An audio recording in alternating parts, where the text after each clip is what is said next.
Good evening. My name is Grant Baker. I'm the president of the UT Objectivism Society, and on behalf of UTOS, welcome to our debate, Christianity, Good or Bad for Mankind. Before we begin, let's turn off our phones, recording devices, and other disruptive electronics. Audio or video recording is absolutely prohibited. As a reminder, disruptive individuals will be removed from the auditorium by UTPD. In the event of an emergency, exits are located in the front, middle, and back of the auditorium. For those of you live streaming the event tonight in groups, please consider making a donation from the event Facebook page.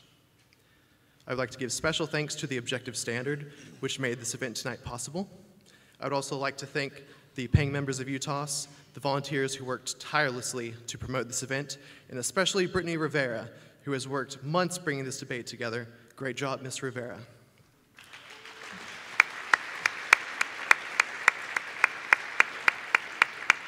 Moderating tonight is Professor Drew Thornley.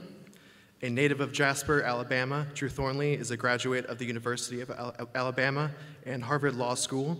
A licensed attorney, Drew has spent time in private practice in the nonprofit and public policy arenas and is now a full-time lecturer in the Department of Business, Government, and Society at the McCombs School of Business at UT Austin. Please join me in welcoming Professor Drew Thornley. Thanks.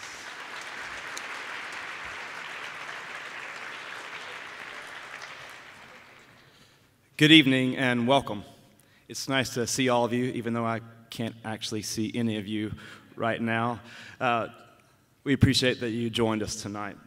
Tonight, two scholars, one a conservative Christian, the other an objectivist atheist, will square off on the question, Christianity, good or bad for mankind? Taking the position that Christianity is good for mankind is Dinesh D'Souza. Mr. D'Souza has had a 25-year career as a writer, scholar, and public intellectual. A former policy analyst in the Reagan White House, Mr. D'Souza also served as the John M. Olin Fellow at the American Enterprise Institute, a fellow at the Hoover Institution at Stanford University, and president of the King's College in New York City. Mr. D'Souza is the executive producer and co-director of the film 2016, Obama's America, and the author of many books, including the New York Times best-selling books Illiberal Education, What's So Great About Christianity, The Roots of Obama's Rage, and Obama's America, Unmaking the American Dream. Taking the position that Christianity is bad is Andrew Bernstein. With a PhD in philosophy from the Graduate School of the City University of New York, Dr. Bernstein teaches philosophy at SUNY Purchase, was named Outstanding Teacher of the Year in 2004. He is a contributing editor of the Objective Standard and the author of several books as well, including Objectivism in One Lesson, An Introduction to the Philosophy of Ayn Rand, and Capitalist Solutions, A Philosophy of American Moral Dilemmas. Dr. Bernstein's book in progress is titled Religion versus Man. The format of tonight's debate is as follows. As agreed to beforehand by the debaters, Andy will present first. He will speak for 15 minutes, and then Dinesh will speak for 15 minutes. These are the opening statements. Next, each will be given 15 minutes for a response, and then finally, there will be a 5-minute reply to that response. Following the presentations from our two debaters, we will open things up to a Q&A with you, our audience members. This period will last for 20 minutes. I will speak more on this later when the time comes. Finally, once the Q&A period has concluded, each of the presenters will spend 2 minutes in closing remarks. We ask that you please give each debater your attention and utmost respect as they speak. Please now join me in welcoming each presenter to the University of Texas at Austin.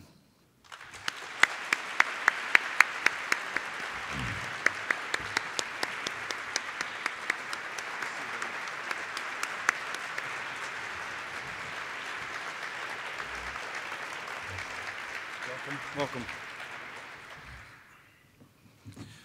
Dr. Bernstein, your first 15 minutes.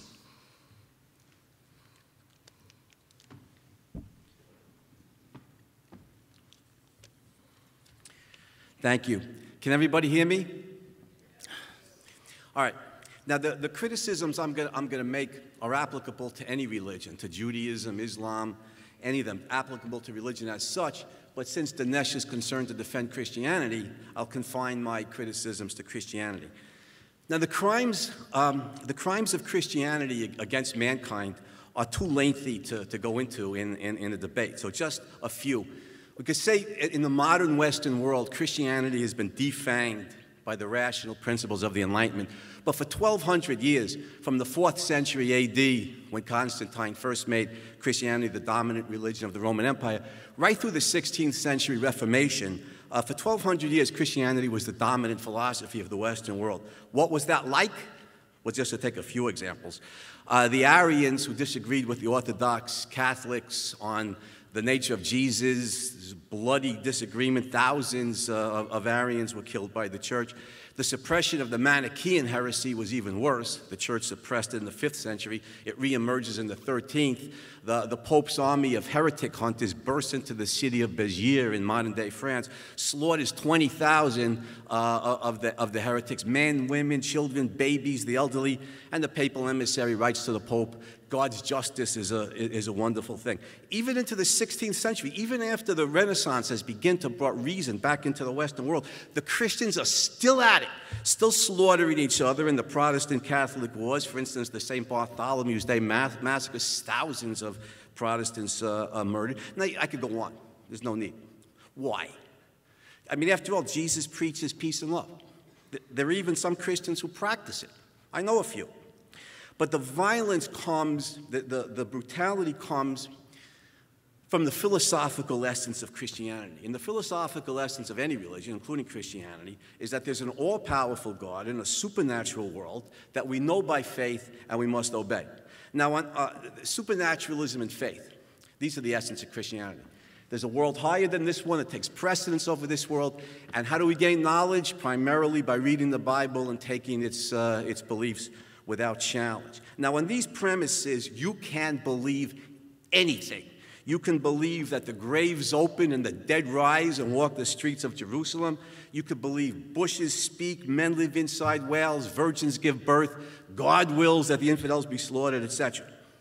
Now, if you object by saying, well, Jesus says peace and love, well, he also says, I am the way, the truth, and the life. No one comes to the Father except through me, which means unbelievers burn in hell for all eternity. But the main point is this.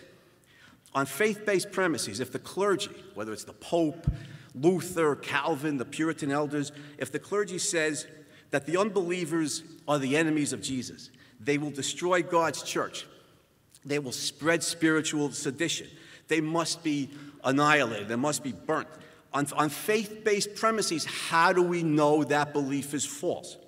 There's no way to know it's false. You can't prove it one way or the other. There's no evidence. There's no facts. There's no rational analysis. It's just one denomination's faith-based beliefs against another. Fervently, passionately held faith-based beliefs with no possibility of rational persuasion, no facts to point to establish, one is wrong and the other one is right. And consequently, the inevitable brutality and violence that fills the history of Christianity for 1,200 years when it was the dominant religion, dominant philosophy of the Western world. There's only two ways to deal with human beings. You deal with them by reason or you deal with them by force. There's no other possibility. And with reason subordinated to faith, rational persuasion is subordinated to force. With rational proof abrogated, physical violence is necessitated. This is why the history of Christianity is the bloody spectacle that it is. Related, politically, Christianity necessitates theocratic dictatorship. Now, the reason for that is, for man's law to be virtuous, it must put into practice God's law. Who best knows God's law? The clergy or theologians who devote their lives to it. Therefore, in order for man's law to put into practice God's law, the clergy must be invested with full political authority, and then they force you to obey the Christian version of morality. And I could give you any number of examples. The church during the Dark Ages Calvin's theocratic dictatorship in Geneva in the 16th century, the Puritan elders in the Massachusetts Bay Colony. Whenever Christianity is the dominant philosophy of a culture, theocratic dictatorship is the inevitable political result. What does it look like to force you to obey the Christian version of morality? Well, to take one example out of many, in Calvin's Geneva, the Reformed Church, if they found a single woman pregnant, they drowned her. If they found who the father was, they killed him too. Adultery was a capital offense. They executed people for adultery. This is what Christianity looks like in practice when it is not diluted and defanged by the rational principles of the Enlightenment. Let's put it this way. In the modern Western world, Christianity ain't what it used to be. It has been eviscerated, thank God, but like I said, by the rational principles of the Enlightenment. Now, if somebody says, if the unbelievers reject God, maybe it's right to kill them, maybe it's good, we should kill them. This raises the question of moral philosophy. What is the good? What is right? What is wrong? What is the standard by which we judge good and evil? Now, Christianity says it's God's will. If God says X is good, it's good because he says so. If God says non-X is evil, it's evil because he says so. But the question, is there a fact-based, objective, rational standard of moral value? One that's based in facts, not in faith. Now, the answer to that is yes. In Atlas Shrugged, Ayn Rand defines just such a fact-based, rational standard of moral value. Good and evil arise only because living beings must achieve specific goals in order to sustain their lives. Plants, for example, must dig their roots into the soil to gain the chemical nutrients their lives require. They must grow their leaves towards the sun to get sunlight. This is what their lives require. Animals must hunt to gain food, otherwise they starve. They must find shelter from the storm, otherwise they die. These are the values nature stipulates for their survival and for flourishing life. Human beings must grow food, build houses, learn how to cure diseases, otherwise our life will be very short. Nature requires us to gain certain values in order to sustain our lives on Earth. Now, the good, then, for a species is that which, given its nature, given the factual requirements of its survival on Earth, is that which promotes its life. For man, then, for a rational being, the good for man is that which factually, objectively promotes his life. For example, nutritious food, an education, living in a free society. And the evil is that which factually undermines or harms human life. For example, poison, ignorance, the imposition of dictatorship, religion. Christianity rejects this rational standard of moral value, this fact-based standard of moral value. God's will, not the requirements of human life, is what determines good and evil. Now, this is one critical reason for the countless innocent lives killed by Christianity in the name of Christianity. If God wills that the sinners or the unbelievers be killed, then his faithful servants carry that out. It has often been observed how much brutality is perpetrated in the name of God, including by Christians. This is the reason. If God's will is primary, then human life is secondary. And in the Old Testament, of course, God kills God knows how many.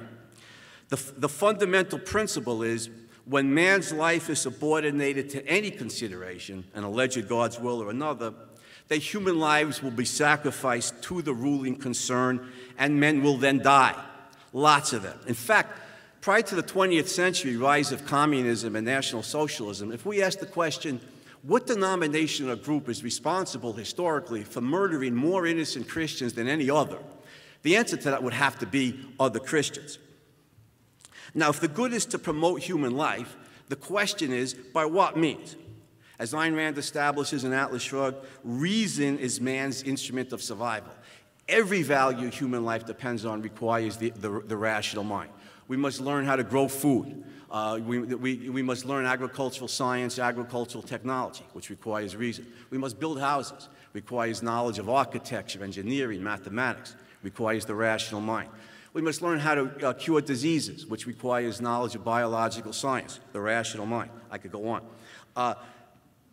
All values that human life depend on are the product of the reasoning mind. Reason is mankind's instrument of survival, the same way a bird's wings is the bird's instrument of survival. Now, Christianity subordinates reason to faith. When it is undiluted, when it is the dominant intellectual influence in a society, Christianity subordinates reason to faith. Now, in the Middle Ages, for like 1,000 years, when it was the dominant cultural influence, unrestrained by rational principles of the Enlightenment, it warred relentlessly against the mind. Just to give you a few examples.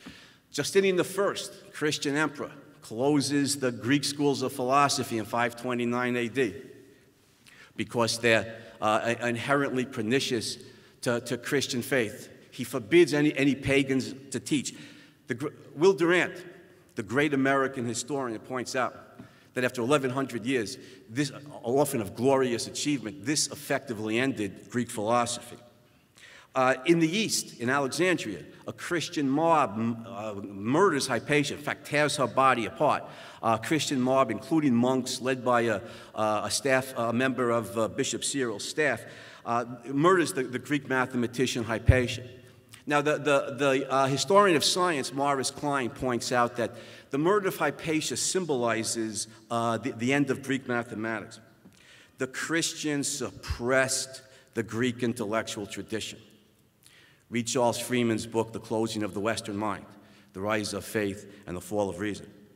The Christians suppressed the glorious achievements of the Greek intellectual tradition.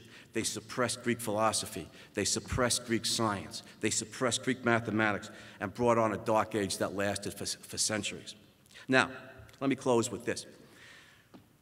I could go on with the historical examples. They're endless, of Christian brutality when Christianity was undiluted, before it was eviscerated. There's two philosophical reasons why. The philosophy is much more important than the history.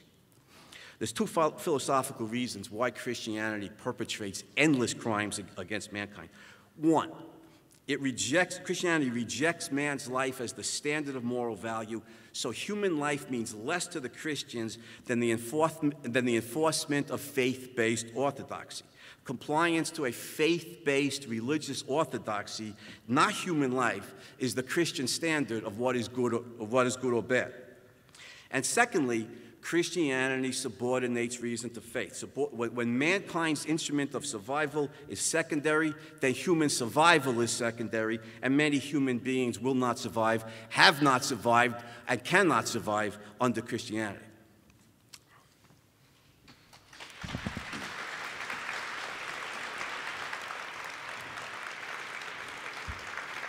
Mr. D'Souza, your 15 minutes.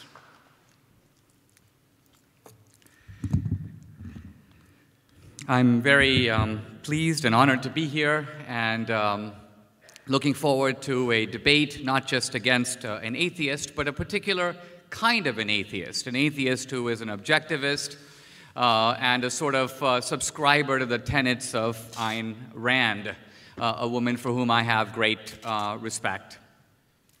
The question before us is whether Christianity has been good or bad for the world.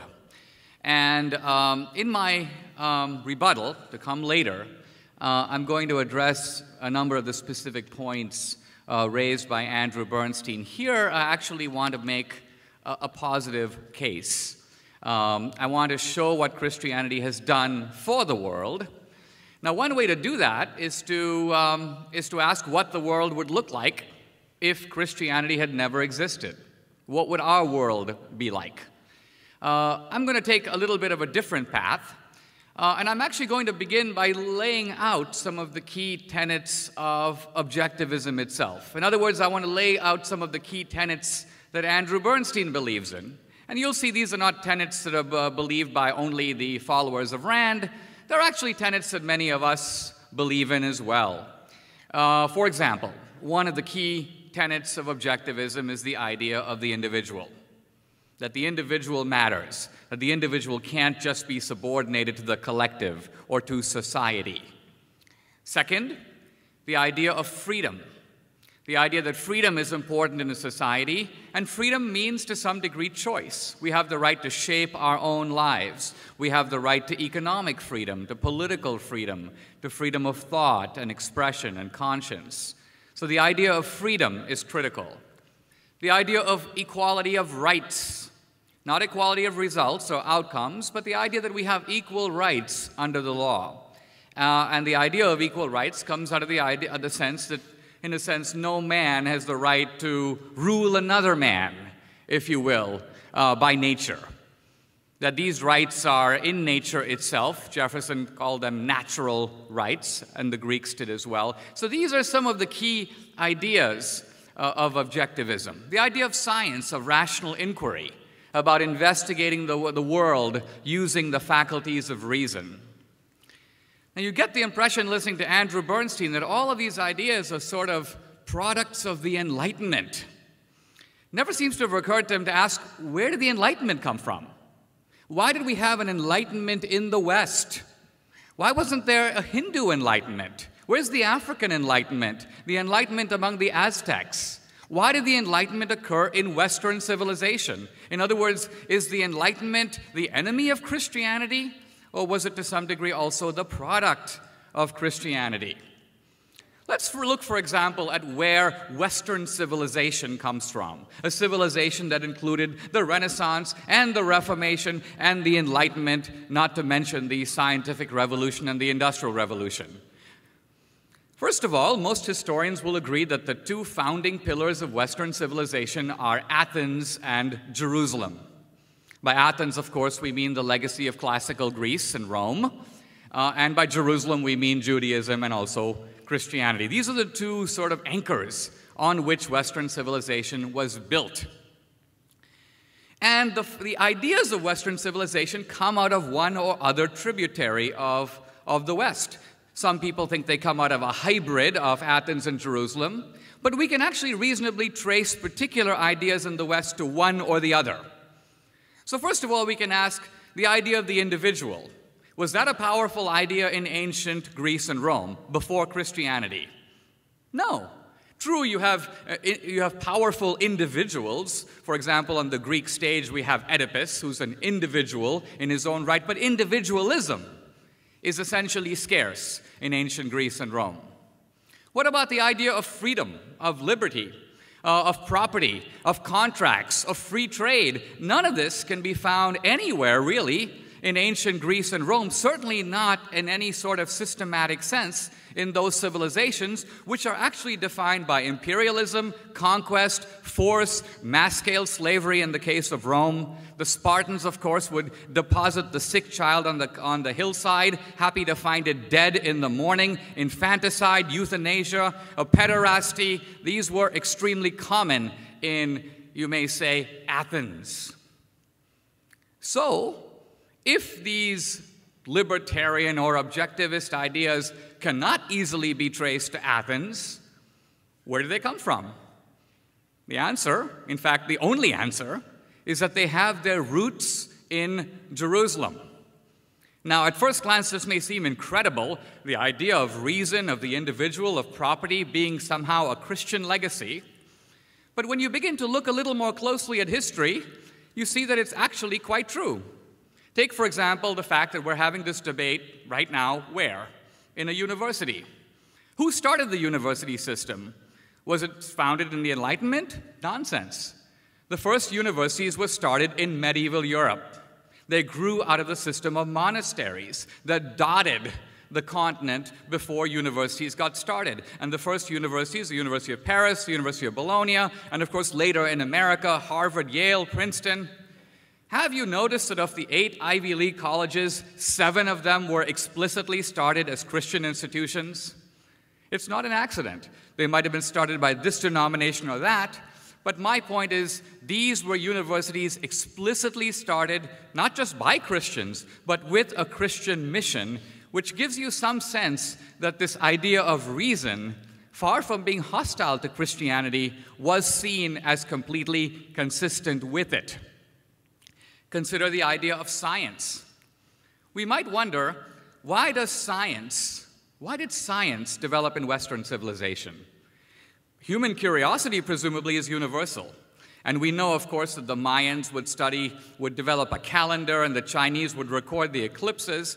But what we call science, which includes criticism, laboratories, checking, verification, the whole ensemble of practices that leads to what Whitehead calls the invention of invention. This is a Western idea. Again, I ask you, what was the Greek contribution to science? It's virtually nil. What did the Romans invent? Almost nothing. The fact is, technological ingenuity began in a major way in the Middle Ages, and it began small, improving the stirrup, improving forms of weaponry, but ultimately building the Gothic cathedrals. Think of those as an architectural and scientific accomplishment. And later, of course, if you think of all the great scientists, Galileo, Kepler, Newton, Faraday, Pascal, Mersenne, Gassendi, and on and on and on. If you make a full list, you will be stunned to realize that the vast majority of them were Christians. And not only did they happen to be Christian, but as in the case of Galileo and Kepler and Newton, they saw their work as revealing, if you will, God's handiwork in the universe.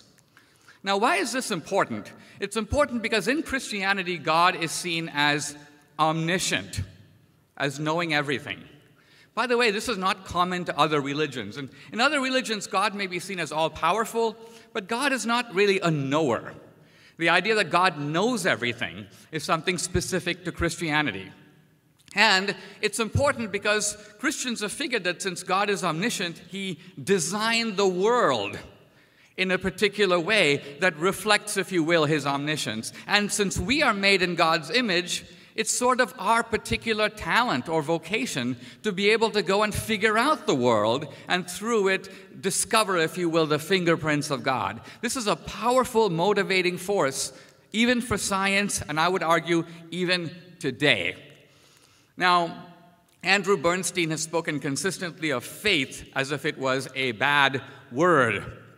I would argue that all of modern science is based on a certain kind of faith. And I'm going to come back in my rebuttal to what faith actually means. He seems to think it's just stating nonsense in contradiction with reason.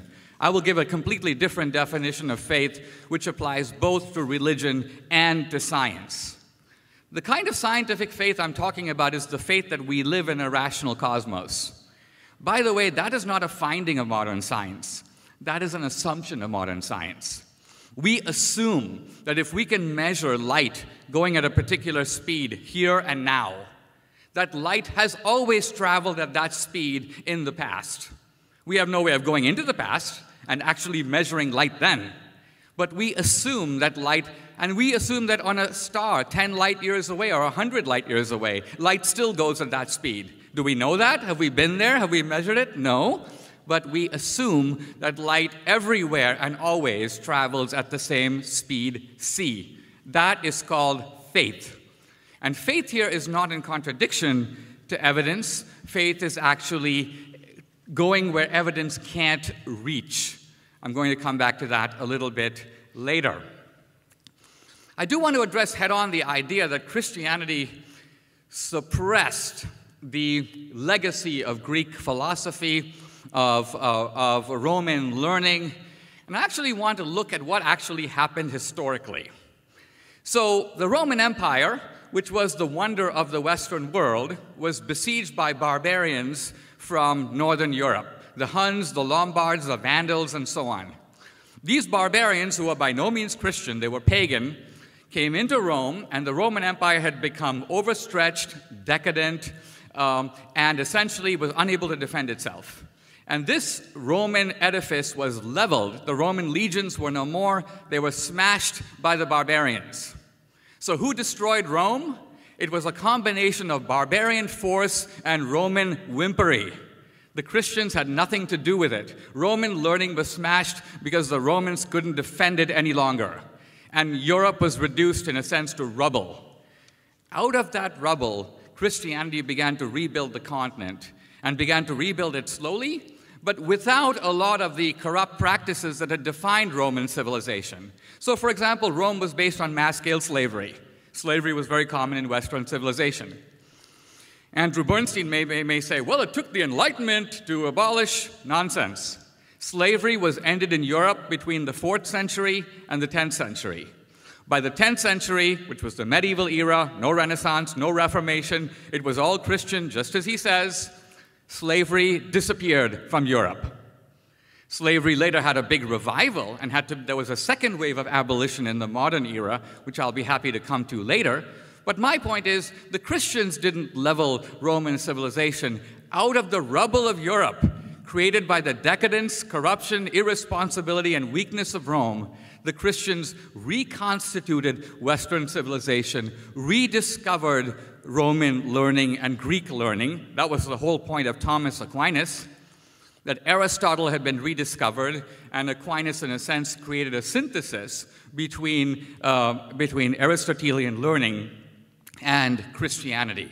So the bottom line of it is that even the core ideas of objectivism, if you trace their intellectual roots far back enough, not just stopping clumsily at the Enlightenment and pretending like history was invented anew because reason was discovered and everyone before was a fool. No, if you trace the historical lineage of the Enlightenment itself, you find that it is standing, if you will, on the unrecognized pillar of Athens and Jerusalem. It is standing on the unrecognized pillar of Christianity itself. Thank you very much.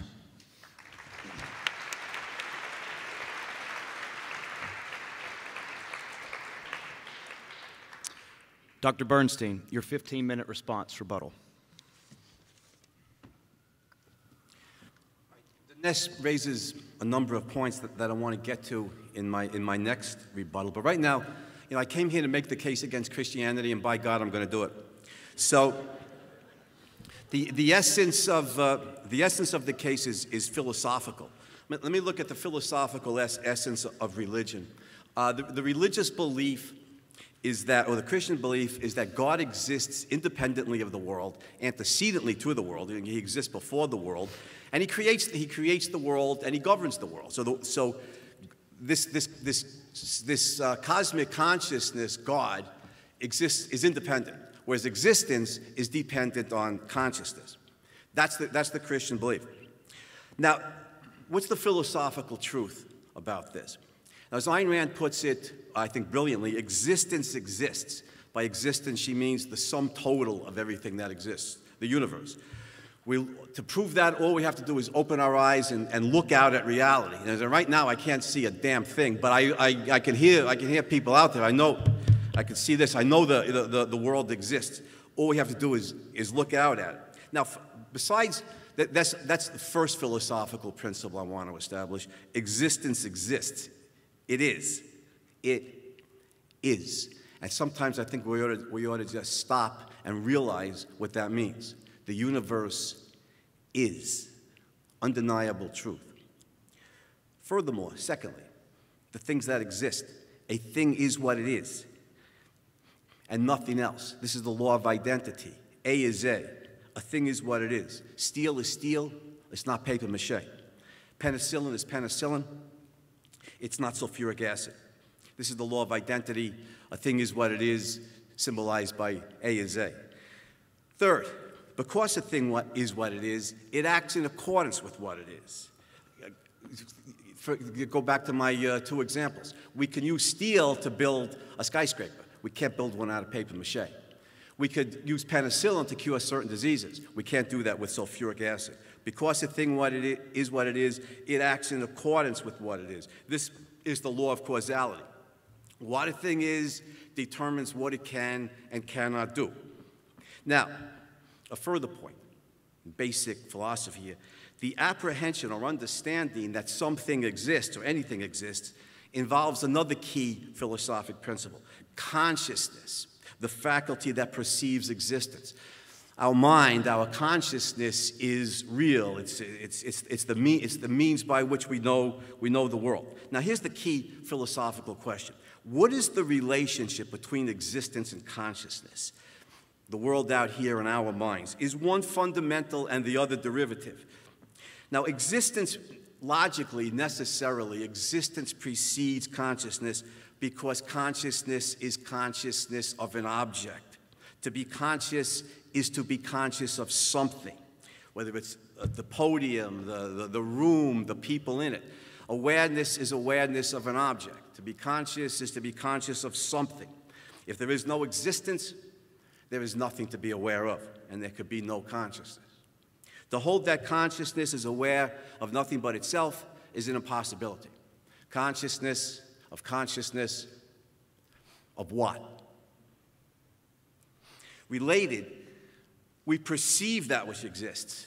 We can see or touch this table over here, for example, but we cannot, by a sheer act of will or thinking, alter it. So I can see or touch the table, but I cannot will it to fly, to transmute into a refrigerator, or to sing the Yellow Rose of Texas. Existence exists independent of consciousness, of any consciousness. That's a key philosophical principle. Existence exists independent of consciousness, of any consciousness. Consciousness, on the other hand, is dependent on existence. And Ayn Rand calls this the primacy of existence principle. The primacy of existence principle. Consciousness is a dependent. It depends on existence. Now, religion violates this basic principle, including Christianity, violates this basic principle of irrational philosophy. Christianity starts not with existence, but with an all-knowing mind or consciousness. Conscious of what? Of nothing. For prior to creation, there is nothing. Logical impossibility number one. Related, every fact we know about consciousness, without exception, shows us that it requires bodily means, a brain, a nervous system, a living body. In Dinesh's book, What's So Great About Christianity, he says, quote, "Our best bet is to go with what we know so far and draw conclusions based on that," unquote. Let me repeat that. Quote, "Our best bet is to go with what we know so far and draw conclusions based on that," unquote. Page 154 of What's So Great About Christianity. Now, that's exactly right. I agree with Dinesh 100% on that. Consciousness without bodily means, given everything we know, this is logical impossibility number two. Further, by an act of will, God's mind creates the universe. But consciousness is a faculty of perception. It cannot, by a sheer act of thinking or willing, create anything, create an object from nothing. What does God create the universe from? From himself, the spiritual being, which cannot even exist prior to existence? How do you create a material universe from a spiritual being? No. If you start with nothing, you end with nothing. Creation in a religious sense is impossibility, logical impossibility number three. Now I can go on, but we have enough data to draw the conclusion. There is no God. There is no creation of the universe. The universe is eternal, always was, always will be. Existence exists. We have to accept that. I mean, we don't have to accept it. It's a free country. But if we're going to hold a rational and accurate view of the universe, logically we need to accept it. Now, I want to get to intelligent design, which a lot of Christians and a lot of religious people generally, I think including Dinesh, certainly he talks about in his book. Let me point something out. The establishment of intelligent design, if it could be proven, which it cannot, I'm going to disprove it, the establishment of intelligent design would not validate Christianity. In fact, it would refute Christianity in a different form. Because on these premises, God then designed the world in order to create a rational being, one whose mind is his instrument of survival. Such a God would necessarily celebrate reason and those who developed it. The Greeks, especially Aristotle, the Enlightenment philosophers, such great scientists as Charles Darwin and others, I would add Ayn Rand, those who use their rational minds to promote human life on earth, they're the ones who would be celebrated by such a God. Now, what are the enemies of reason? You know, what of the Catholic Church, who suppressed, Dinesh didn't mention, in the Middle Ages, the suppression of the philosophers by the church. For 500 years, between Boethius and Abelard, there was one original philosopher, John Scotus Erigita. And naturally, he was condemned by the church, and one of his books so thoroughly burned by the church that not a single copy survives. Peter Abelard, the greatest European mind since Aristotle for 1,500 years, was hounded constantly by the church, had his books burned, and was finally condemned by the Pope to a decree of silence. He was forbidden to ever speak or write. I could go on and on. This is the Catholic Church during the Middle Ages. Now, what would happen to these enemies of reason if there was such a God? These religious creatures who suppress the rational mind in the name of faith, what would happen to them? They will burn in hell. All these faith-based Christian monsters who suppressed the rational mind for 1,200 years, they're going to burn. This is Bernstein's wager, a long overdue answer to Pascal's wager. If God designed human life, he designed reason and expects us to use it. Reason shows that atheism is true, primacy of existence principle. Therefore, rational atheists go to heaven. This is not funny. Thank you, I appreciate the support. It's not funny. I'm serious. Those who use faith or anything else, the Nazis with their visceral gut feelings, the communists with philosophical materialism and brute force, any of these creatures who use faith or whatever it is to suppress reason, mankind's survival instrument, are therefore terrible sinners, and they will burn in hell. Therefore, wager always on reason and rational atheism, knowing that if there is a designer, he will reward those true to the reasoning mind that he designed, and will punish all those who suppress the reasoning mind, mankind's survival instrument. This is Bernstein's wager. But intelligent design is false. Now, Mr. D'Souza and plenty of other religious people today quote various scientists to the effect that if the laws of nature were different, such as gravitation, then life would be impossible. The laws of nature on this view, on the intelligent design view, are fine-tuned or designed to make human life possible. And I've already shown that design of the universe is impossible. Aside from raising the unanswerable question of who designed the designer, and then who designed the designer of the designer, and so on in an infinite regress, which is logically impossible, aside from that, intelligent design requires that consciousness exists independently of and antecedently to existence, then consciousness creates and governs existence, a logical impossibility. So creation design is out on strictly logical grounds. But the claim that life is the result of chance is equally false. There's a lot of scientists and people who come to this conclusion. It's just philosophically mistaken. The concept of chance does not apply to metaphysical reality, to reality as such. Instead of chance, there are causal laws based on identity. Now, what can philosophy say about the development of life? Here are two philosophic certainties. One, to be is to be something.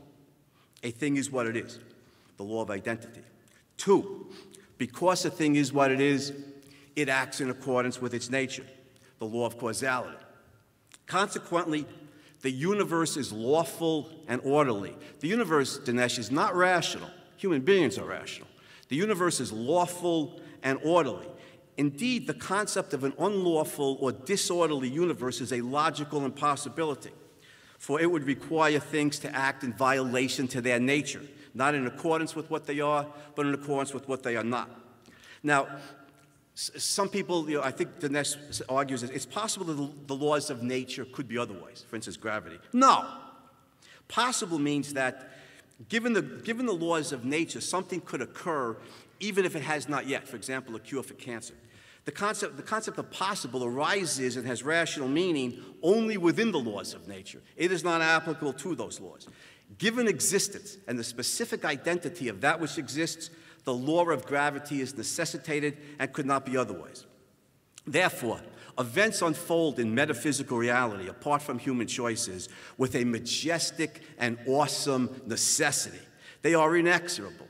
For example, given the specific identities or components of our solar system, the sun's emission of a specific amount of radiation, the Earth's distance from the sun, the Earth's gravitational pull and ability to hold an atmosphere, etc. Because of these things and what they are, the development of life on Earth is necessitated by the laws of nature. There is no chance here. There is no conscious design. There is the inexorable unfolding in specific forms of the law of identity. Notice that physically a living being is formed matter, when the specific chemical elements of life, carbon, hydrogen, oxygen, etc., are formed into a certain structure or arrangement, then life results. Nature is dynamic. Process is ubiquitous. The Greek philosopher Heraclitus observed this long ago. The chemical elements of life exist. Change is a constant. Matter is endlessly reformed. Over billions of years, it is inevitable that the specific arrangements of the specific elements that constitute simple life forms occur and give rise to the evolutionary process. Given sufficient time, and probably very little, such events are inescapable. The origin of life is neither in accord with the law of chance nor the law of God, but with the law of identity. Now let me finish. What does Christianity say on the origin of life? From Genesis, quote, "And God said, let the waters swarm with swarms of living creatures, and let fowl fly above the earth in the open firmament of heaven. And God created the great sea monsters and every living creature that creepeth. Then the Lord God formed man of the dust of the ground and breathed into his nostrils the breath of life, and man became a living soul," unquote, from Genesis. Now, do I need to comment on this? I mean, the contrast between a rational analysis of the origins of life and Christian belief I think is too stark for me to have to comment on.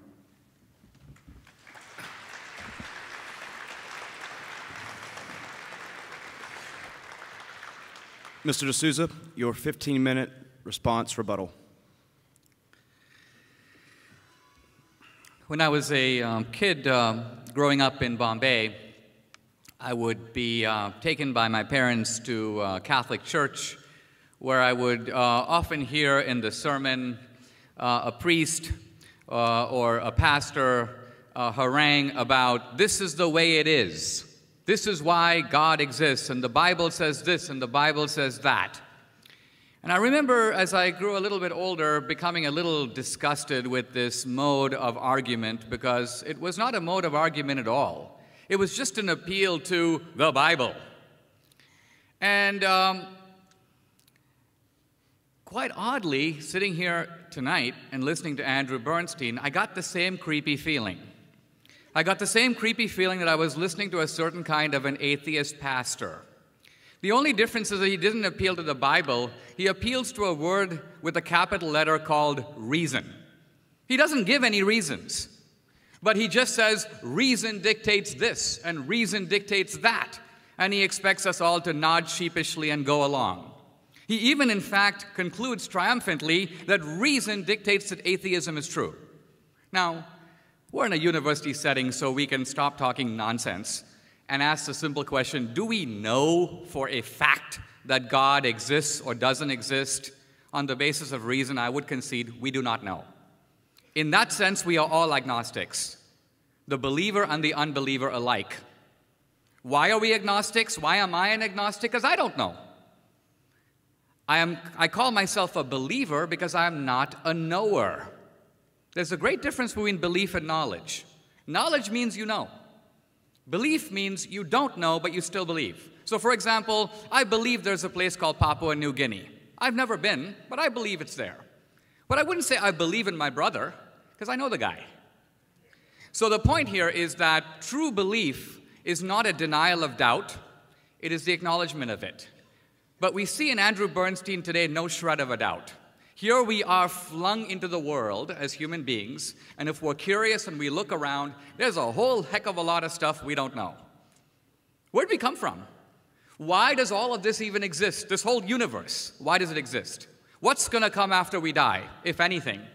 I think we'd have to admit, if we were honest, that we have no answers to the most fundamental questions of existence. In other words, we don't on the basis of reason, but he does on the basis of capital R reason. And now we begin to see what's really going on. The big R reason is simply a restatement of his own prejudices, of his own faith-based conclusions. He doesn't know what came before the world. In fact, the arguments for God can be made on the basis of reason alone. Now, you can't settle the question of God's existence or non-existence by purely appealing to philosophical nostrums. Things like, existence exists. I agree. Things are what they are. I agree. Consciousness is, existence is prior to consciousness. I agree. And so what? It is one of the most startling discoveries of modern science in recent decades that this universe of ours has a beginning, the Big Bang. And that means that first there was nothing, and then there was a universe. By the way, it is the meaning of the Big Bang that not only did the universe have a beginning, but space and time also have a beginning. Space and time are actually properties of our universe, which means that before our universe, you have to put the word before in quote marks, no space, no time. Now, who or what is responsible for this? It is not unreasonable to ask if the universe encompasses all of nature, and all of nature had a beginning, then did nature create itself out of nothing? Or did some supernatural force, and that's all we mean here by God, bring nature into existence? I would submit that these are questions that can be discussed, but not in abstraction from the actual findings of modern science. Now, if we say that the universe had a beginning, and this beginning points to a creator, then we would be vindicating the first book of Genesis. The key point about the first book of Genesis is that the ancient Hebrews, who, by the way, were not scientists and did no experiments, they said, first there was nothing, and then there was a universe. By the way, a leading atheist, Lawrence Krauss, whom I debated recently, has written a book called The Universe Out of Nothing. And he acts as though he's refuted Christianity. I told him that is the Christian position. The universe actually came out of nothing. In fact, that is not the position of other religions, which maintain that some god or gods fashioned the universe kind of carpenter style out of pre-existing stuff. But the ancient Hebrews broke with that and said, no, there was nothing at all. No space, no time. By the way, that's the meaning of eternity. The Christian meaning of eternity is not forever and ever and ever. It is a God who exists outside of space and time. By the way, before the 20th century, in the Newtonian universe, that concept of being outside of space and time made no sense. Time seemed to stretch indefinitely in both directions. Space seems to go everywhere. How can you get outside of space? But now we know that space and time are local properties of our universe. Suddenly the concept of eternity becomes coherent in a way that it wasn't before. So yes, I agree with Andrew Bernstein that we should go with the best knowledge we have. I'm simply saying he doesn't have the best knowledge we have. He's not actually implementing modern knowledge. He's simply relying on nostrums as if in a few philosophical precepts he can settle questions that are factual questions about the world and about where it comes from. Let me say a little bit of a word here about consciousness and a little bit of a word about faith. Faith has nothing to do with the empirical world of reason. Faith is relevant where reason can't go. So, let's say, for example, is there life after death? I would say yes, there is. Andrew Bernstein would say no, there isn't. Now, the fact of the matter is, now, he may deny this, but neither of us really knows. I'll tell you a secret. He doesn't know either. Why?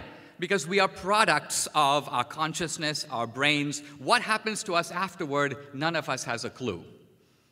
What's the difference between him and me? Is it that my position for life after death is based on faith, and his position against it is based on reason? No. His position is also based on faith. The only difference is that I, as a believer, will admit it. I will admit that I am taking a position based on faith. He, poor fellow, will keep insisting that he's taking a position based on reason. What reason? Has he interviewed any dead guys? Has he been to the other side of the curtain? Shakespeare says, death is the undiscovered country from whose bourne no traveler has yet returned. So the point being that what we are seeing here in this debate, and I think it's a really interesting historical switch. There was a time when the Christians were arrogant, they proclaimed this to be true, they hounded their opponents, and now we see something of the opposite. We see a certain kind of atheist arrogance masquerading as reason itself. Again, appealing to reason while giving few actual reasons. I would actually invite Andrew Bernstein to give me real reasons, empirical reasons, about why life after death is impossible. or why life after death does not exist, or about why God does not exist. Now, the other part of his opening statement that I want to address in the time I have left is the issue of the crimes of Christianity. And you notice that speaking in rapid-fire fashion, he went through a number of them, and if you listened to them and didn't know what any of them are really about, it sounded like there was an awful lot of bad stuff going on. There was this massacre on the St. Bartholomew's Day, and then there was Calvin in Geneva, and then there was this, and then there was that. The really interesting thing is you step back, go into slow motion a little bit, and start looking at these things, and then the crucial move. If he's right that the Enlightenment defanged Christianity, and things were so barbaric before, we would expect that things after the Enlightenment in Western civilization would be much more peaceful. We would expect that a defanged Christianity would give way to secular societies that are just so much more humane and less murderous and less genocidal than the ones that came before. The French Revolution was almost a revolution dedicated to reason. In fact, they changed the names of cathedrals and they essentially dedicated them to reason itself. And the French Revolution culminates in tens of thousands of people being guillotined and hanged and having their heads chopped off and rivers of blood flowing. And by the way, these are 20 to 50 times the number of people killed in the St. Bartholomew's Day massacre, which was essentially an argument between two rival noble families in France, the Guises and the Huguenots. This has been going on since time immemorial. So even the crimes of religion, so-called, the 30 Years' War and so on, half of those crimes have nothing to do with religion. There are dynastic struggles, there are struggles over land and power. In the 30 Years' War, France, a Catholic country, ends up fighting on the Protestant side. It's clearly not a simple war of religion. There are rival powers trying to maintain their balance in Europe. Let's look at the 20th century, a century shaped by science and technology, and you might say the Enlightenment. What is the record in terms of peace of the 20th century, a century freed of religious violence? It turns out to be the most violent century in all of human history. To give you a slight basis of comparison, we heard an awful lot about people being persecuted and hounded and so on. The Inquisition, which was the worst crime of Christianity in terms of persecuting heretics, over 400 years, the Spanish Inquisition, which was the worst, killed, according to modern scholarship, which now has very reliable information on the subject, fewer than 2,000 people. Fewer than 2,000 people killed over 400 years. That's 5 guys a year. And Andrew Bernstein is inconsolable about this historical crime and the horrible Christians. Very well. In the 20th century, I pick an atheist. I'm not even going to bother. I'm going to weaken my own case. I'm not even going to talk about Stalin or Mao. I'm just going to pick a junior little league atheist. Let's take Pol Pot. Don't even think of him. I could talk about Lenin. I could talk about Brezhnev or Chernenko. I could talk about Fidel Castro, Kim Jong-il, Ceausescu, and Verhocha. I could go on and on. I'll pick one guy, Pol Pot. By the way, educated in France, a major league atheist, a champion of reason itself. And what does Pol Pot do in the aftermath of the Vietnam War? He massacres, in a space of 3 years, 2 million people. 2 million. I mean, even bin Laden in his wildest dreams doesn't even come close. So here's the point. These are crimes that are committed in the name of atheism, and they are done according to atheist doctrine. Why? Because Marx, in the Communist Manifesto and his other writings, his discussions of Hegel and so on, says that the belief in the afterlife is the enemy of this life. Religion is a drug. We have to get rid of it to create the new man and the new utopia. Now, sure enough, Andrew Bernstein will say, well, but that's not really reason. And it is true that through history, people have always sought to avoid responsibility for their own crimes or the crimes committed by their movements by pretending it's not really my team. But wait a minute, let's be fair. If the Christians should take responsibility for the crimes committed in the name of Christianity, as I think they should, we should. But if I have to feel bad because of the Inquisition, he should feel bad for the crimes committed in the name of atheism. He doesn't then get to duck out and say, well, no, just as after the fall of the Soviet Union, a lot of Marxists were like, well, that wasn't real Marxism. These people weren't really following Marxist principles. Well, okay, but the Christians weren't really following Christian principles either. So if you're going to hold the Christians responsible for what they did, fact, let's hold the atheists responsible for what they did, fact, and let's compare. And I would submit that our sad conclusion is that much of this brutality, much of this violence is not from Christianity. It is actually rooted in what Immanuel Kant called the warped timber of human nature. Out of the crooked timber of humanity, no straight thing was ever made. So my conclusion is this. Ultimately, we have to judge systems by what they have built, what they have done in the world. We can't hold them responsible for the crimes of human nature because those crimes are actually universal. Christianity actually is one of the key pivots for building the civilization that we, even secular people, live in. And I think if we recognize that and we're subject a little less to the arrogance of reason, capital R, we might be able to step back and even grudgingly say, thank God for Christianity. Thank you very much.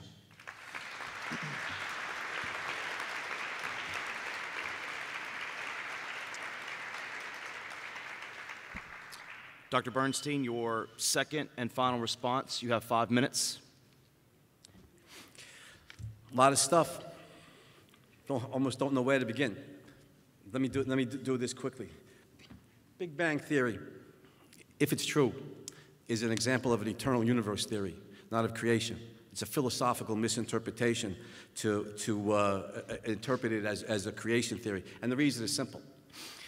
If there's an explosion, something antecedently existed that exploded.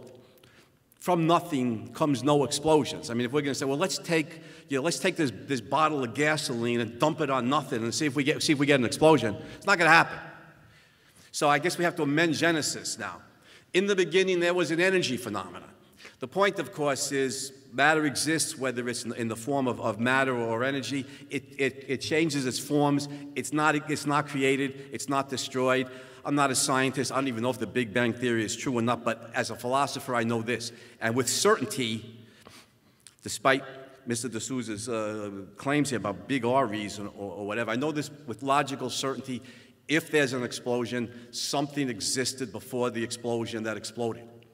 Existence exists. Now, regarding the crimes of, I'm confused. I got to scratch my head here. Are we here to debate communism or National Socialism? I don't think so. I think we're here to debate Christianity. So if Mr. D'Souza's argument is, well, the communists and Nazis murdered more people than the Christians, what conclusion do we come to from that? Christianity is only the second worst evil in Western history? I agree. I absolutely agree. And I win the debate. Because the debate is Christianity good or bad for mankind? And Mr. D'Souza and I have established Christianity is the second worst evil in human history. Now, regarding National Socialism and communism as examples of the Enlightenment, I mean, that's clearly false. A little bit of history here. The greatest, or the first society of reason was ancient Greece. Mr. D'Souza and other Christians' denigration of the enormity of the Greeks' achievement is insulting. It's mistaken. Philosophy is born in ancient Greece. What did you say before, Dinesh, that the Greeks contributed almost nothing to science? That is false. It is false. It is flat out false. Today, Aristotle is recognized, along with Charles Darwin, as one of the two greatest biologists in human history. You look it up if you don't believe me. Archimedes, Hippocrates, Euclid. The advances the Greeks made in science and mathematics are astounding, suppressed by the church during the Middle and Dark Ages. I'm just doing a hit or miss attack here. The Enlightenment brings back the Greek approach of rationality. You could read the leading scholar on the Enlightenment, Peter Gay. What's volume 1 of his work on the Enlightenment? The Rise of Modern Paganism, meaning the Greeks, the commitment to reason. It's not the French Revolution that's based in reason. The French Revolution was influenced largely by Rousseau, who's an overt emotionalist. It's the American Revolution that was based in reason.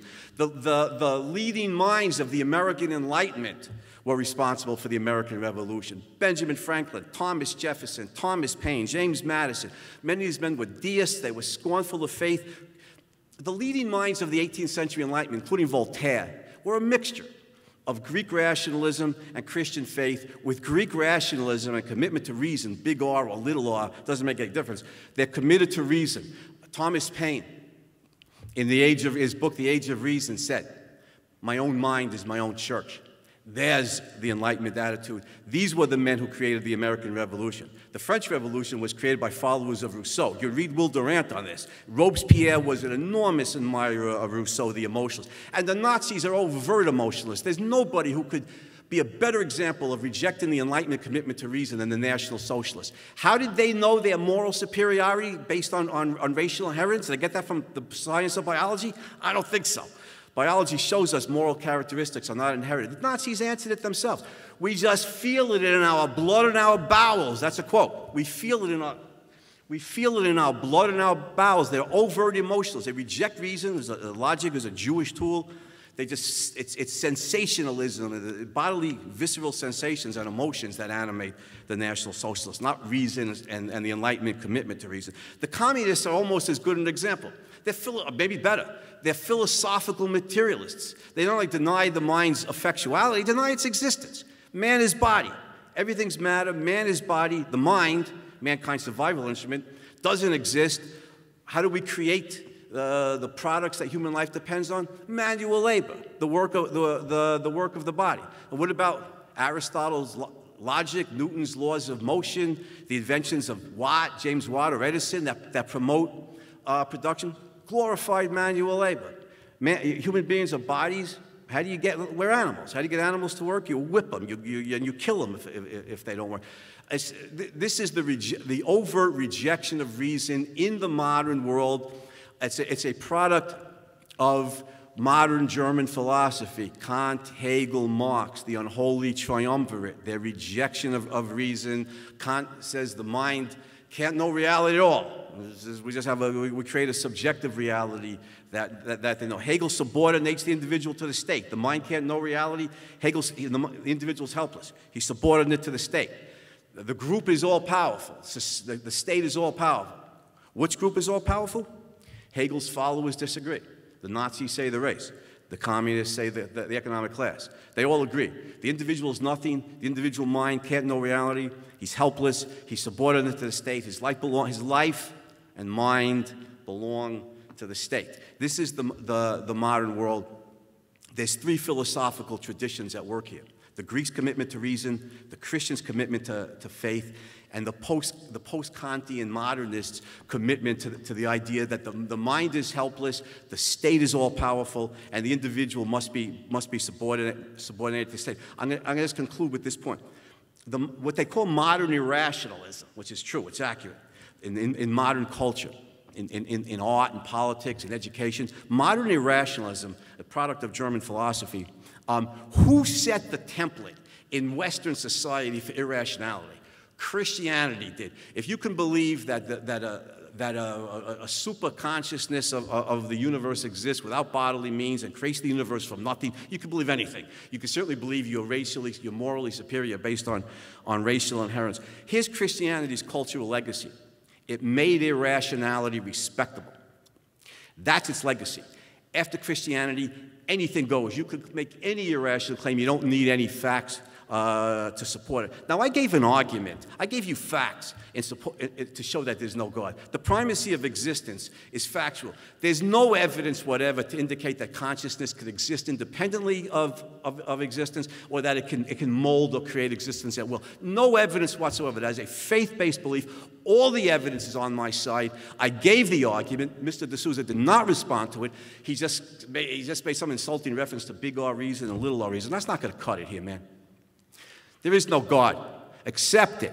Existence exists. There's no life after death. How do I know that with complete certainty? Because according to the claims that there is life after death, some spirit, some ghost survives without bodily means. And everything we know about consciousness, without exception, shows us that without bodily means, there is no consciousness, which means after death, we die. Now, the conclusion we should take from that is not like the existentialists and despair because death is the end. The conclusion is we should live with a certain sense of urgency. Life is not a dress rehearsal. It's not it's not preparation for beyond. This is it. We need to fulfill ourselves here and now.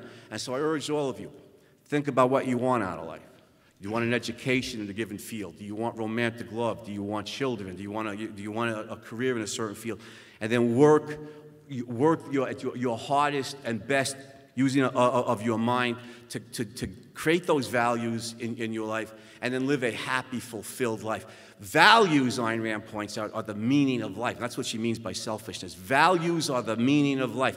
Fill your life with rational, healthy, life-promoting values. Education, productive career, friendship, romantic love, family. This is the meaning of life.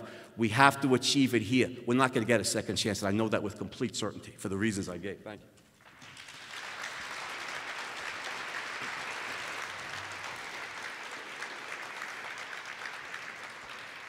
Mr. D'Souza, we'll give you a little extra time to be equitable to issue your final reply. What do we know with complete certainty? If we lived in the 5th century BC, we would know with complete certainty that there was a sun and a handful of stars, and that's it. There was no knowledge of any other planets, let alone galaxies, and there was no way to find out about them. So, by the Bernsteinian principle, in the 5th century BC, we would know that it's impossible for there to be other galaxies because knowledge just simply didn't reach that far. And since we should go with the principle that what we know is all there is, and there's nothing more to be known apparently, we can proclaim definitively that what we don't know does not even exist. We have a project, by the way, as you know, to search for life on other planets. Is there life on other planets? I don't know. Andrew Bernstein doesn't know either, by the way. Now, let's assume that we adopt his principle, that if there's no proof of something, that is proof that it doesn't exist. So then we would declare in advance, there's no life on other planets, there's not a shred of evidence for life on other planets, ergo, there's no life on other planets. What's the point of even searching? We know that there isn't. By the way, how would we know if there was life on other planets? Let's say we went to the moons of Jupiter or some faraway galaxy. Let's say we went to that surface and we noticed that there were some hieroglyphics there. And we noticed that there were some skyscrapers and some moving vehicles. We would know definitively from the design that somebody did that. There are aliens here. Now, along would come Andrew Bernstein. Well, you can't prove the existence of aliens because who created the aliens? Who the hell knows? But the fact of the matter is that when you see signs of intelligence that we didn't do, we know that someone did them. It would be considered definitive proof of life, of intelligent life outside our galaxy if we could get the Morse code. Or if we could get the eye chart, except it didn't say A, B, P, Q, R, but it said to thine own self be true. We'd recognize that immediately. So what's going on here is that the same standard of open-mindedness, investigation, and ability to infer from design to a designer that we would manifestly do in any other area is suddenly closed off when it comes to God. Suddenly you can ask, how did the universe get here? He has to proclaim dogmatically, and in fact even embarrass himself by saying things like, the Greeks said that out of nothing you can get nothing, therefore the Big Bang can't be true. Or if the Big Bang is true, it can't possibly mean that something came out of nothing. That is actually what it does mean. And in fact, the philosophical implications were so troubling that when Einstein realized that that is what it does mean, he actually began to alter his own equations and insert a cosmological constant to make it not true.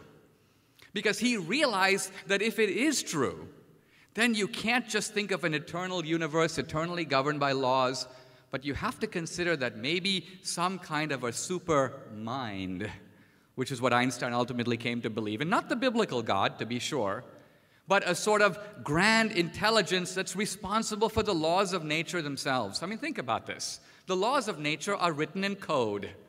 They're a mathematical code. Galileo said the language of the universe is written in mathematics.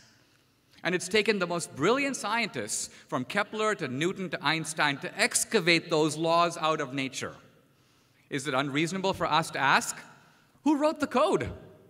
How did we get these mathematical formulas that explain the operations of matter, that explain not only what's going on inside this pen, but the same laws are responsible for explaining how galaxies move hundreds of light years away?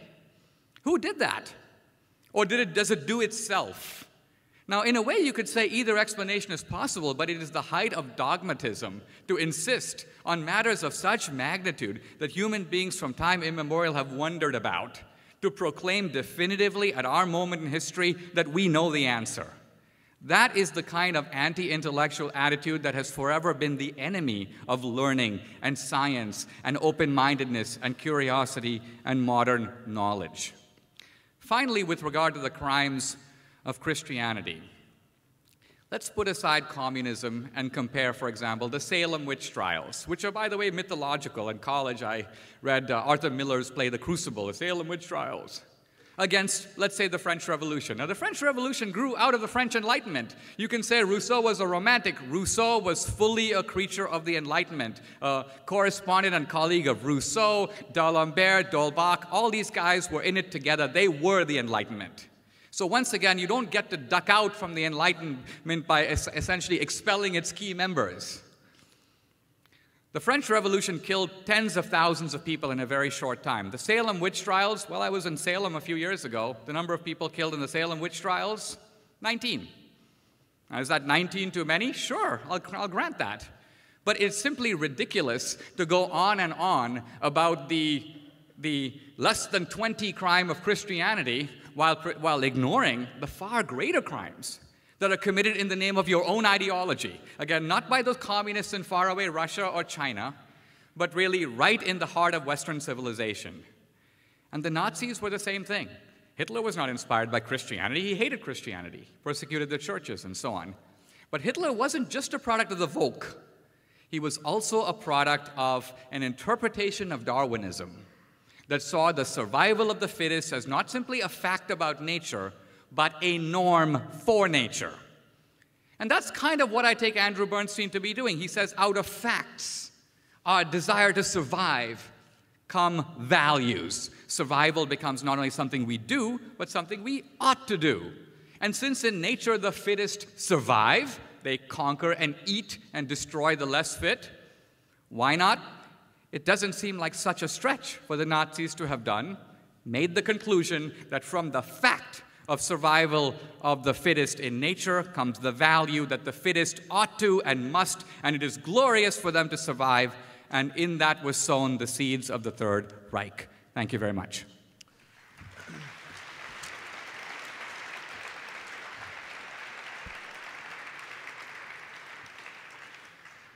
We now turn to tonight's Q&A session with the audience.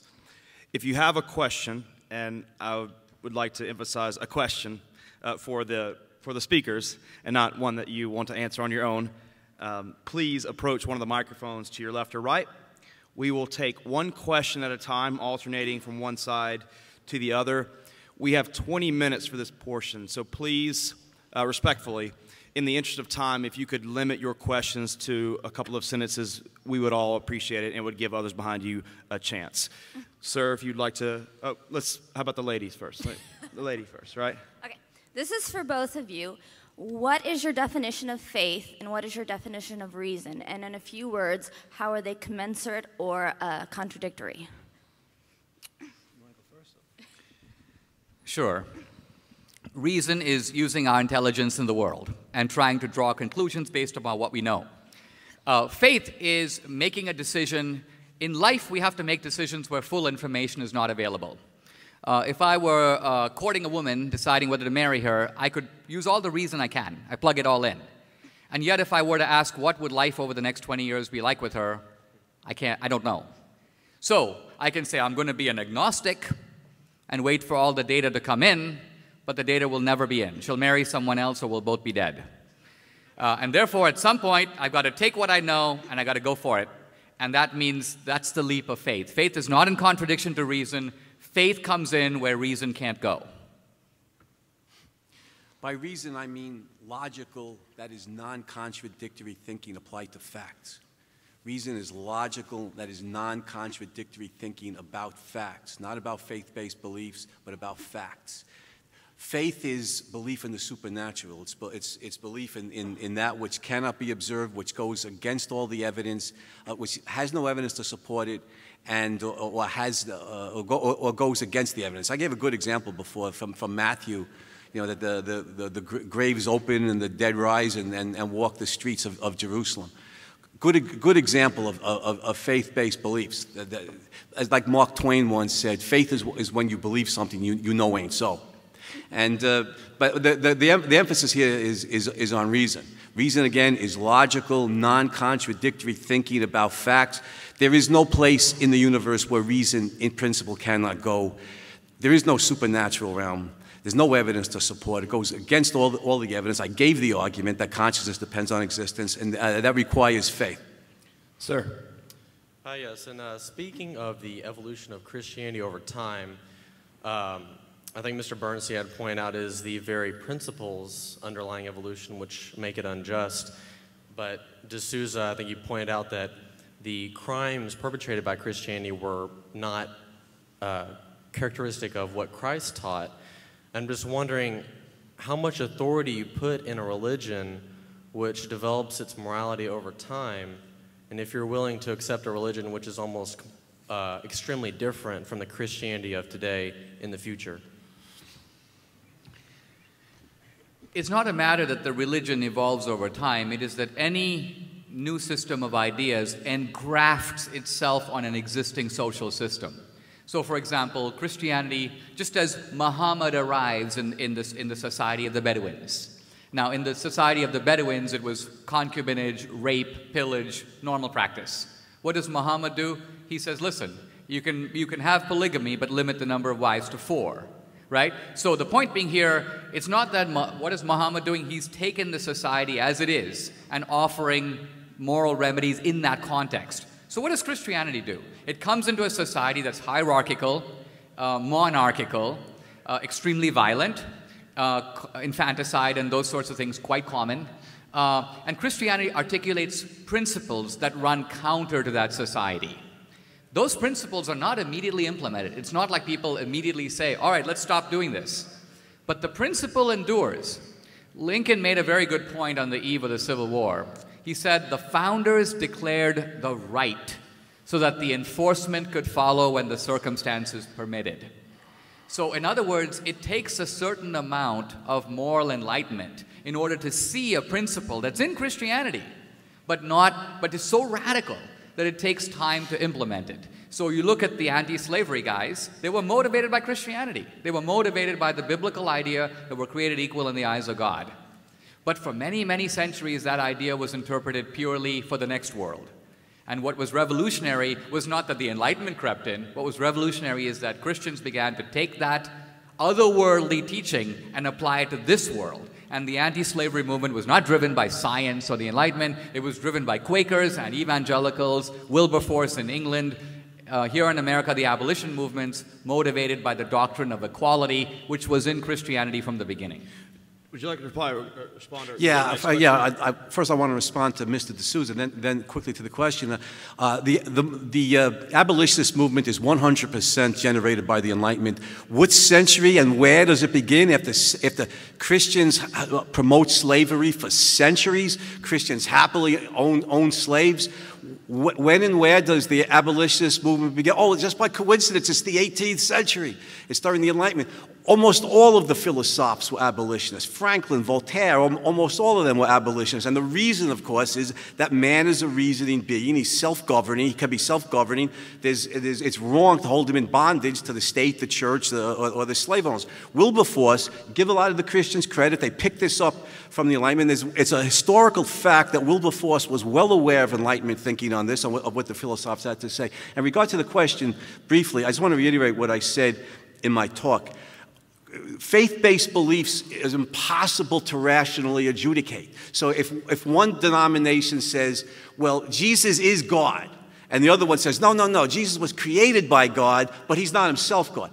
Where are the facts? What's the evidence? This is the Arian heresy, by the way. There's no way to use rational persuasion to adjudicate this. You simply have passionately held faith-based beliefs with no way to rationally work out the dispute, and hence the endless violence between the Christian denominations, including during the Reformation, Mr. D'Souza. The St. Bartholomew's Day Massacre was not an aristocratic squabble. It was the Catholics versus the Protestants. Sir. Yes, thank you both for a wonderful debate. My question is for Mr. Bernstein.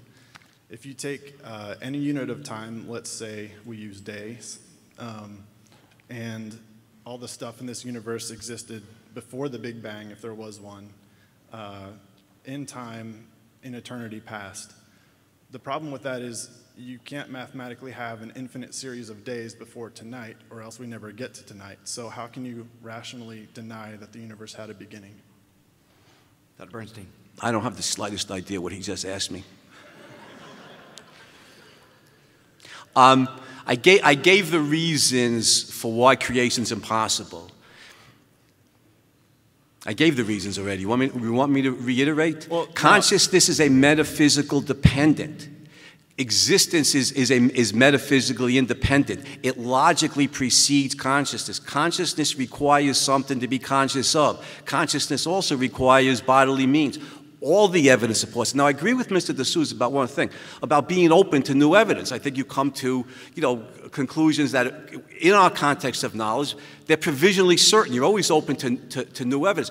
There's no evidence whatsoever to indicate that consciousness could exist independently of existence, and that could, by an act of will, can mold or create or shape or make it what. Well, all the evidence is on the other side of the argument. Given all the knowledge we have today, creation is a logical impossibility. Can I respond briefly? Yeah, sure. Yeah. The two leading atheist scientists in the world are probably Stephen Hawking, physicist, and then the physicist Steven Weinberg, who's right here at the University of Texas in Austin. Now, Stephen Hawking, in his book, The First 3 Minutes, says very clearly that the discovery of the Big Bang came as a nasty shock to the scientific community. Most scientists believed in the steady-state universe. And Weinberg admits that this gave, I'm not quoting him, some comfort to those who believe in a creator. Now, what is the atheist answer to this? Stephen Hawking and Weinberg have a similar answer, and it is an entirely faith-based answer. The answer is, there might be an infinity of multiple universes out there, none of which for which there is the slightest empirical evidence whatsoever. They are merely posited. Posited why? To explain the peculiarities of our universe. So, in fact, by Andrew Bernstein's own reasoning, the entire physics and astronomical community's speculations about multiple universes should be dismissed prima facie as irrational nonsense, because there's no empirical evidence for it at all. But the truth of it is that these issues are in the mainstream of modern physics and astronomy because to deny one invisible God, you have to make up an infinity of invisible universes. And so there are two choices. I agree, God or an infinity of universes, none of which we've ever seen except our own. It's a faith-based choice. I'd like to believe in multiple universes. I don't think I have that much faith. Sir. My question is primarily for Dinesh. Speak up just a little, I'm sorry. My question is for both of you, but primarily Dinesh. Given that the prompt asks, what is Christianity good for the world? I think we could ignore the past for a second, and it's done some good and some bad. And we've secularized a lot of the good things. But right now, moving forward, given a lot of the barriers Christianity is posing to education in our schools, to civil rights and the gay rights movement, how can you defend that Christianity is good right now? That's a very good question. I would answer it this way. I think very often in these issues, we sort of miss the forest for the trees. And so when we think of Christianity today, most people would associate it with like abortion, school prayer, gay marriage. If I were to ask myself, why am I a Christian? I would say this.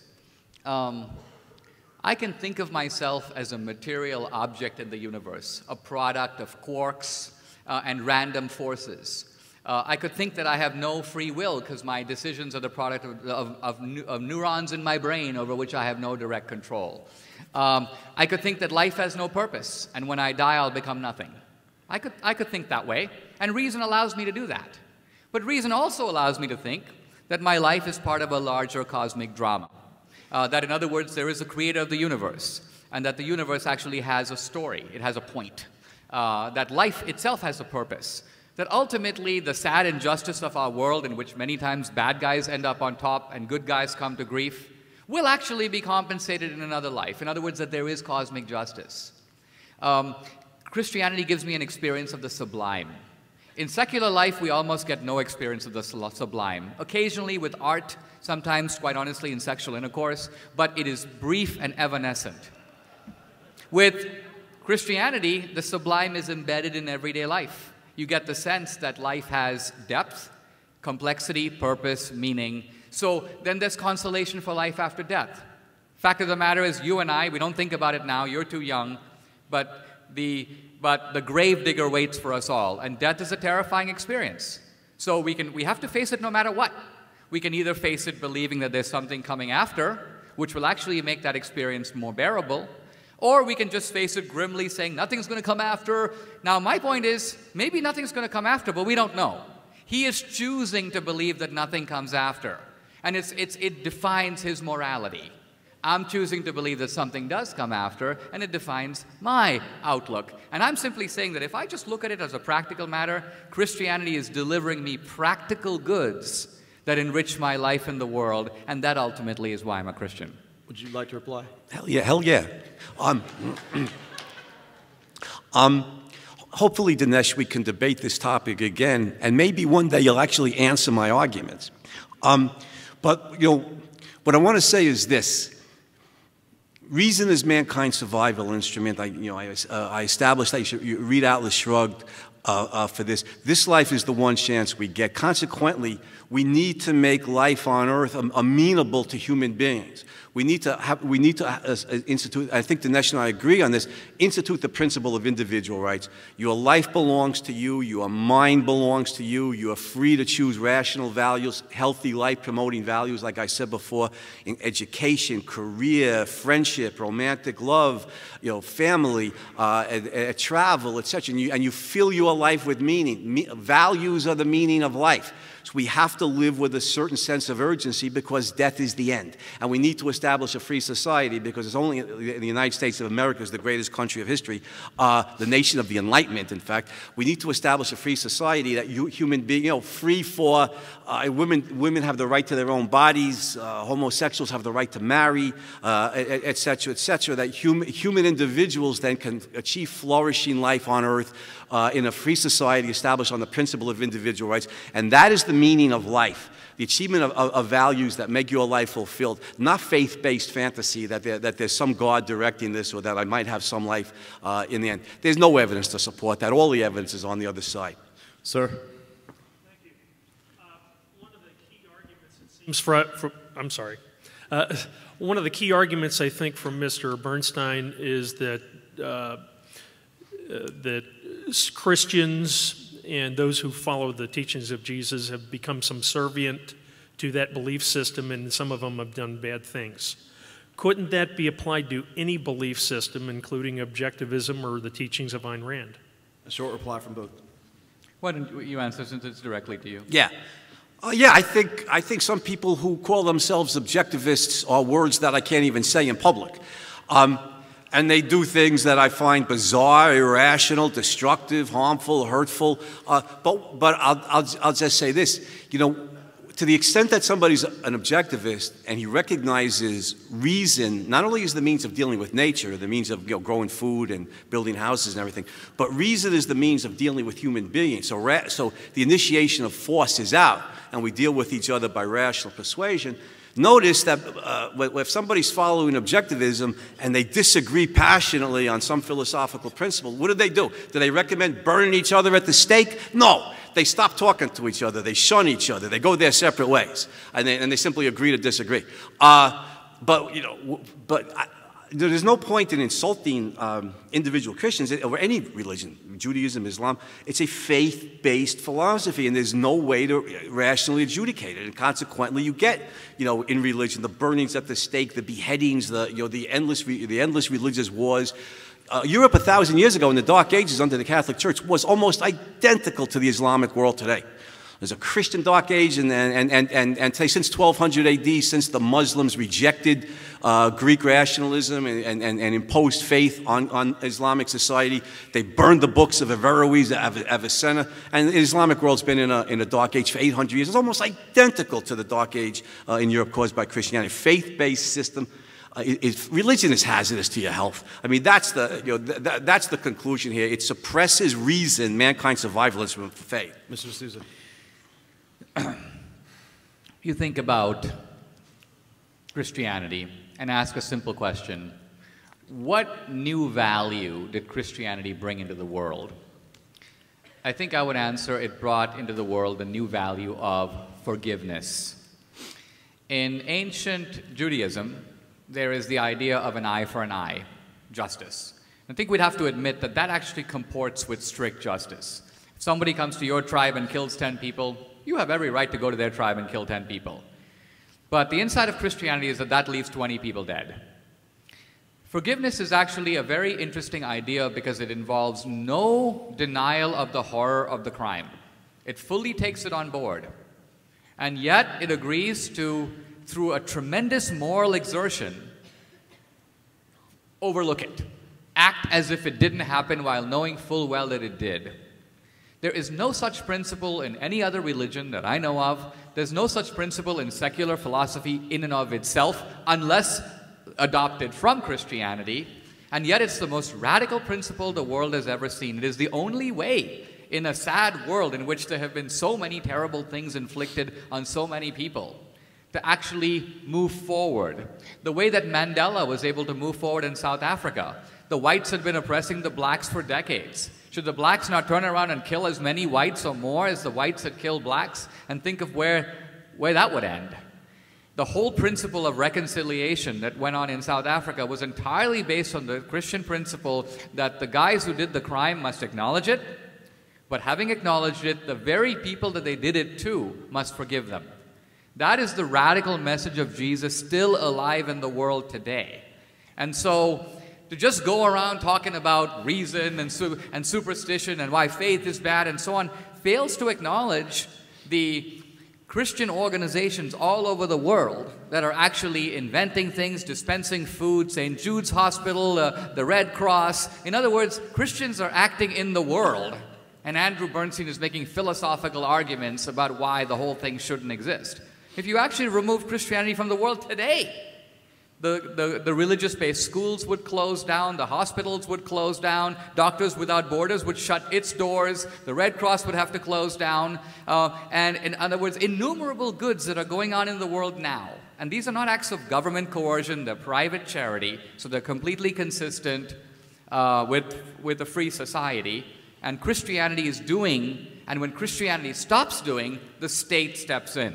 So you'd think that there'd be some measure of gratitude for what in the private sphere is being done to alleviate human suffering, so the power of the government doesn't have to be increased. Fewer than 2 minutes remain in our allotted time. Don't kill the messenger. I have to keep time here. So we must end with a concise question from this gentleman, allow both to respond, and then we'll move to final closing statements.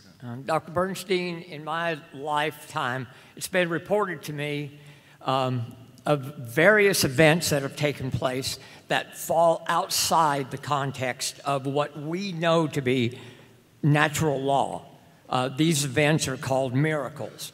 They are events that have been studied by people who are knowledgeable of and experts in natural law, and they fall outside of this law. As a matter of fact, these events fall contrary to these natural laws. In order for me to accept the fact that these miracles are taking place, I must have faith in a deity, a higher power, a supernatural power, a power that has created these laws that we all live by, and therefore that miracle is a transposition. A question? Sorry, we need Explain my lack of my faith, why my faith is ill-founded when I can look at a miracle and say it is actually taking place. Dr. Bernstein. Notice the questioner conspicuously failed to give a single example of what the hell he's talking about. I mean, There you go. What miracles are we talking about? I mean, I referenced Matthew several times. The graves open, the dead rise and walk the streets of Jerusalem. You believe that? You know, men live inside whales, virgins give birth, burning bushes speak. The reason this stuff is nonsense is because it violates the law of identity. Bushes can't speak. You know why? They got nothing to say. That's why. They have no brain with which to formulate any thoughts. They're incapable of thinking or speaking, and to believe it takes faith. I mean, it's a free country, and I absolutely support your right to believe in miracles. But your right to believe in them, or somebody else's right to believe in them, is not in itself evidence that such events ever took place. Or could take place. Reply? If I was standing in front of a bush and I heard a voice, I wouldn't obtusely conclude that the bush is speaking. I would conclude that there was someone behind the bush that was speaking. The Christian view is not that the bush spoke. It's that God spoke behind the bush. Now, you haven't refuted that in the slightest. The point about miracles is this. If in 30 years modern technology enabled a dead man to be restored to life, we would simply call it a scientific advance. That a guy who's clinically dead can be restored on the hospital table. But if that is possible, then it follows that dead people can, in fact, be restored to life. There's nothing in modern science that declares this impossible. The fact of the matter is we cannot pretend that the natural laws we know here and now are all the natural laws that exist. Our knowledge of what is possible is very limited. So if a man can be restored to life 30 years from now, then the dead can be restored to life, and the biblical description of dead men being restored to life may be true or may be false, but is most certainly not impossible. This concludes our Q&A portion. To put a bow on this thing, we will allow each debater 2 minutes to wrap up, to offer some final concluding words. Dr. Bernstein, you're first. Your 2 minutes begin now. I want to begin by commenting on Dinesh's last comment. He's saying that if medical science can restore, in 30 years from now, can restore people from clinical death to life, therefore miracles might exist. First of all, notice it's a complete hypothetical with no examples to support it. But beyond that, if that were to happen, that's not a miracle.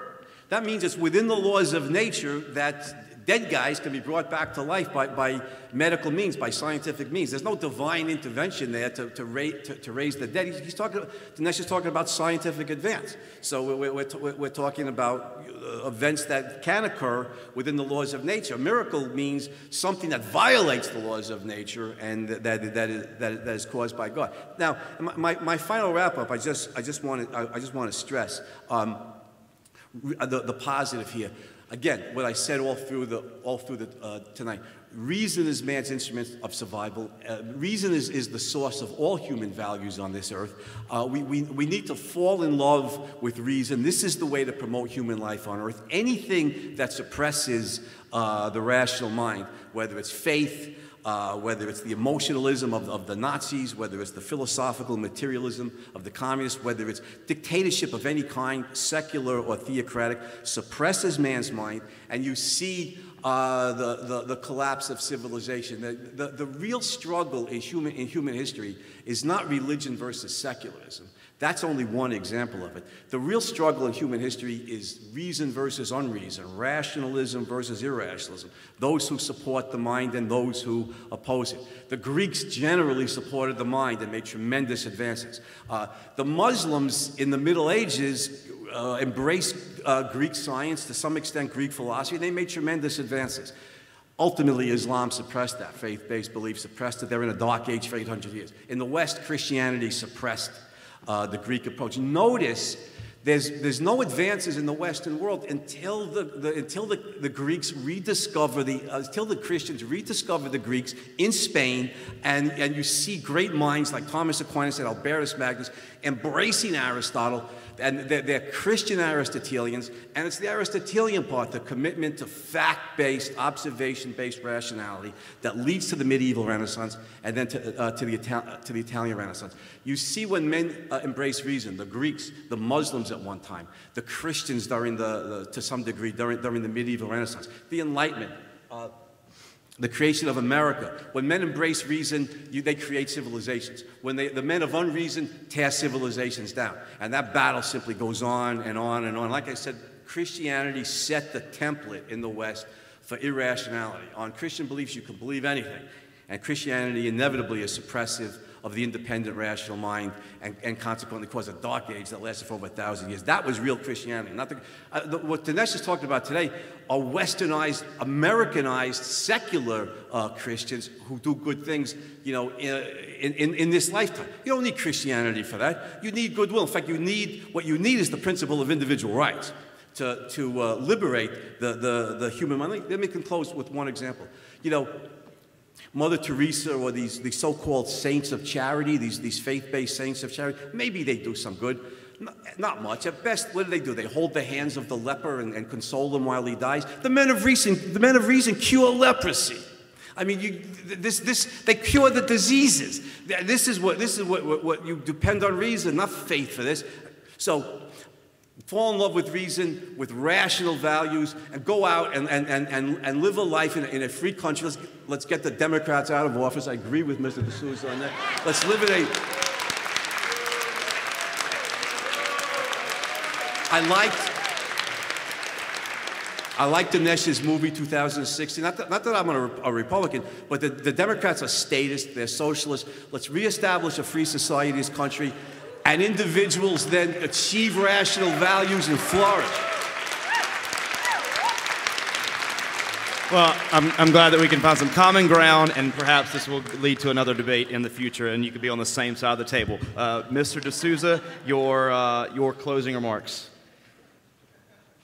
This has been a lot of fun and very challenging and very enlightening. Notice that in the debate, we've had a debate conducted in the vocabulary of reason alone. Not once in this debate have I appealed to authority, to revelation. I don't, to my knowledge, recall ever quoting the Bible. I've used the same language of reason, the language of the university, to engage this topic. And the point I want to make is that whoever you agree with, I think you can see that reason is not a monopoly of either side. Reason is not something the atheists own. Both sides can invoke reason to their cause, and therefore we have to give reasons for what we believe. Now, Andrew Bernstein said that if there's suffering, people of goodwill. Actually, no. If there was an earthquake tomorrow in Rwanda, you would notice that many of the countries in the world would pretend as if it never happened. There's a lot of wealth in China. The Chinese would basically shrug. There's a lot of oil money in the Middle East. The Muslims would look over their shoulder and go, well, the Indians wouldn't care. But somehow in Western civilization, in Europe and America, all kinds of activity would occur. Church groups are sending bags of food, and there's this and there's that, and it's a humanitarian crisis, and the US government should do something, and so on. Here's my point. Europe and America are, whether we like to admit it or not, the products of a Christian culture. And lots of people may not go to church, but that Christianity has been drilled into them over the centuries. Even when the Christianity is subtracted, its humanitarian impulses remain. These are not universal impulses. These are impulses that are driven by a specific ideology that took root in the West. Now, is it all the product of the Enlightenment? I don't think so. And I think if we want to look at the complexity of this, look at a guy like Thomas Jefferson. Jefferson was a man of the Enlightenment. And yet, when this man of the Enlightenment was dispatched by the founders to tell us where our rights come from, did he answer, the social contract? They come from reason itself. No, he said, these rights come from our Creator, period. The Creator is the only stated source of rights given by the man of the Enlightenment himself. This man of the Enlightenment, who was, by the way, not an Orthodox Christian, would sit with the Bible and a pair of scissors and cut out the miracles that he didn't like. This same man, whenever he talked about something truly profound, and in this case I'm thinking here of slavery. Once again, Jefferson had very few qualms about slavery itself. In fact, while Washington freed his slaves upon his death, Jefferson never did. Jefferson had 200 slaves and didn't free, except for Sally Hemings' family, he basically did not free them. And yet this same slave owner and Southern planter and man of the Enlightenment, when he began to talk about slavery, you'll notice his language becomes very religious. Can the Almighty take sides with us in such a contest? I tremble for my country when I recall that God is just, and so on and so on. In other words, even this man of Athens was imbued, if you will, by the ethics of Jerusalem. And no amount of scientific advances, of curing leprosy and so on, can cure death, can cure suffering, can wipe a tear off every face. In Gandhi's phrase, there is always going to be a need for that human touch, motivated not by evolutionary selfishness, kin altruism, you scratch my back, I'll scratch your back, but rather by this doctrine of universal brotherhood that I think cannot be fully assimilated into evolutionary selfishness, but rather reaches to the stranger, the guy who has nothing in common with me, who can do nothing for me. And yet, by me doing something for him, not through the state, but in the private sphere, it calls upon the highest impulses of humanity. Those highest impulses are not, they're in humanity. Even the atheist has them. But what Christianity did was develop them, encourage them, create systems that foster them. Those systems are still with us today, and that's why ultimately Christianity has been, on the balance, a great force for good in the world. Thank you very much.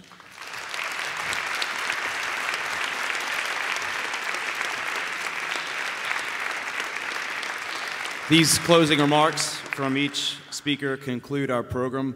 I would like to ask all of us to join in thanking the University of Texas at Austin, the Objectivist Society, for their tireless effort in putting this event on. My personal thanks for inviting me to moderate. And last but not least, our two speakers today who traveled from a long way away to come here and put on a show for us. So our sincere thanks.